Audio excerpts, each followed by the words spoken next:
എങ്ങനെ എവിടെ സമരം ചെയ്യണമെന്ന് അവരാ തീരുമാനിക്കുക. അതിലിപ്പോൾ നിയമപരമായി വല്ല തെറ്റുണ്ടെങ്കിൽ അതിന് നടപടി എടുക്കുക, ഒരു തിരക്കടുമില്ല.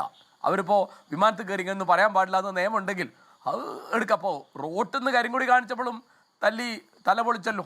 അപ്പോൾ വിമാനത്തിലെ മാത്രം കാര്യമല്ലത്. പിന്നെ ഇവരുടെ കാര്യം എന്ന് പറയുന്നത്, ഇപ്പം ഞാൻ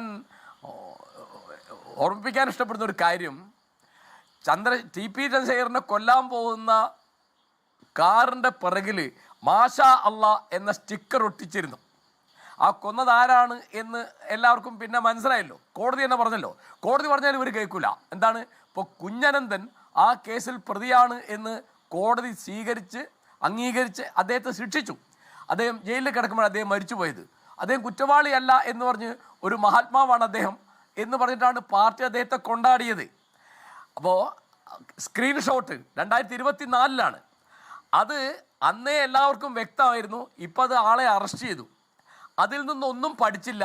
വടകരയിൽ ശൈലജ ടീച്ചർക്കെതിരായിട്ട് മതവികാരം ഉപയോഗിക്കാൻ ഷാഫി പറമ്പിൽ ശ്രമിച്ചു എന്നായിരുന്നല്ലോ അന്നത്തെ വലിയ പ്രചാരവേല. അപ്പം കാഫർ ഷോട്ട് ആരാണിട്ടത്? അതിപ്പോൾ പുറത്തേക്ക് വരികയാണ്. ഇതിൽ നിന്നൊന്നും പഠിക്കാനായിട്ടാണ് പേരാമ്പ്രയിൽ നിയമസഭാ മണ്ഡലത്തിൽ ശ്രീ ടി.പി. രാമകൃഷ്ണനെതിരായിട്ട് ശ്രീമതി ഫാത്തിമ തൈലിയെ മത്സരിക്കുമ്പോൾ കൗമിൻ്റെ കുട്ടി എന്ന് പറഞ്ഞു എന്നാ. പക്ഷെ അതൊന്നും വർക്കൗട്ട് ആയില്ല. 70% ഹൈന്ദവ സഹോദരങ്ങൾ വോട്ട് ചെയ്ത പേരാമ്പ്രയിൽ വലിയ ഭൂരിപക്ഷത്തിൽ അവിടുന്ന് ഫാത്തിമ ജയിച്ചു. എന്റെ സമയം കഴിയണം. പക്ഷേ എന്നോട് ക്ഷമിക്കണം. പക്ഷേ ഈ പറഞ്ഞ വടകരയും അതൊക്കെ മറ്റൊരു കേസാണ്. പക്ഷേ സമരങ്ങളിലൂടെ വളരെ പ്രോജ്വലമായ സമരങ്ങളിലൂടെ മുന്നോന്ന് ഉൽപ്പന്നത്തിന്റെ പേര് കൂടിയാണ് കേരളം. അങ്ങനെ വലിയ സമര ചരിത്രം, സമര പാരമ്പര്യമുള്ള നാടാണ്.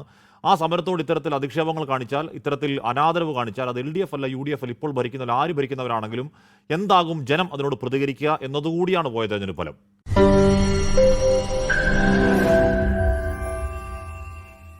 ലോകത്തെവിടെയായാലും ഏത് സമയത്തും 24 വാർത്തകളും ഓഗ്മെന്റഡ് റിയാലിറ്റി പാക്കേജുകളും എക്സ്പ്ലെയിനറുകളും വിശദമായി കാണാൻ ഞങ്ങളുടെ YouTube ചാനൽ നിങ്ങൾക്ക് സബ്സ്ക്രൈബ് ചെയ്യാം.